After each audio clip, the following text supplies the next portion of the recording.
Hello, happy Monday. I hope this finds you well and ready for some mindfulness together today. We will take a little bit of a different path than normal in that we will start with some deep breaths, but I do encourage you to have um, paper and something to write with handy because I do want to lead us through an exercise on self compassion by Dr. Kristin Neff. Self compassion is an important step for both burnout recovery and prevention. It is important for self forgiveness and being able to offer grace to other people.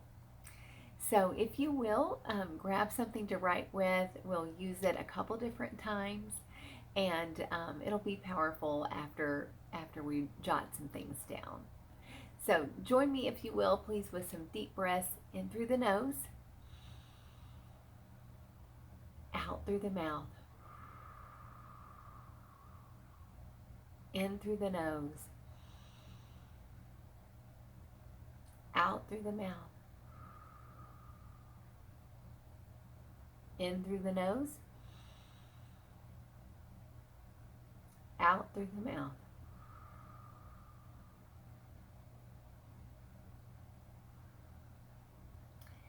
And first, take a few moments to think about times when a close friend might feel bad about him or herself or is struggling with something. How would you respond to your friend?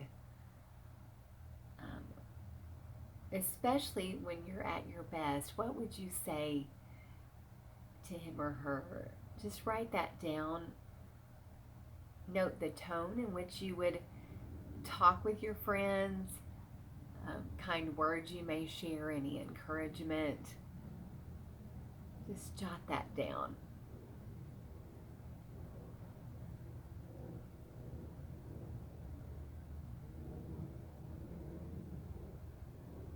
Hit pause on this video if you want to keep writing for a little while.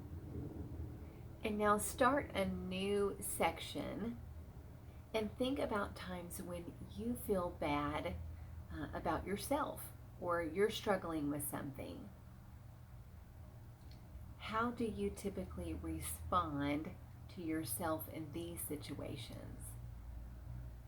Please write that down as well and include the tone in which you talk or think about yourself and what you might say.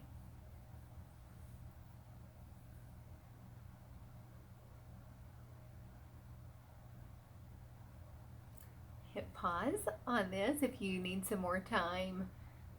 And now I just want to ask you to look and compare the two approaches. Are there similarities or differences? What do you notice about how you talk to good friends versus how you talk to yourself? Many people are much harder on themselves than they would be on other people. And so notice just what factors or fears come into play that lead you to treat yourself and others so differently.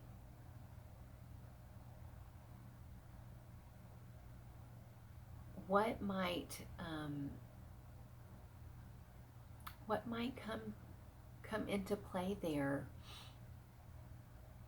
Are you expecting something of yourself that you don't expect of other people? Is there some healing needed from things or people, voices from the past?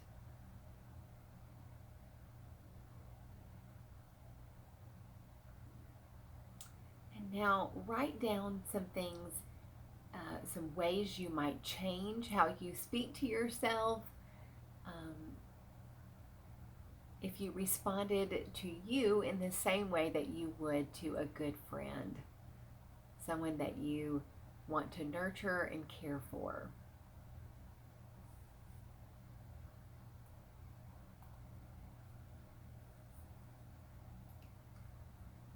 And now, finally, I'd like for you to spend a moment and envision yourself talking to you with that self-compassion.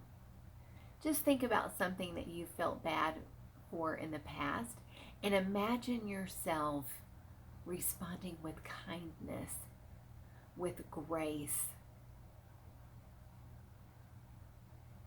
with encouragement instead of harsh words.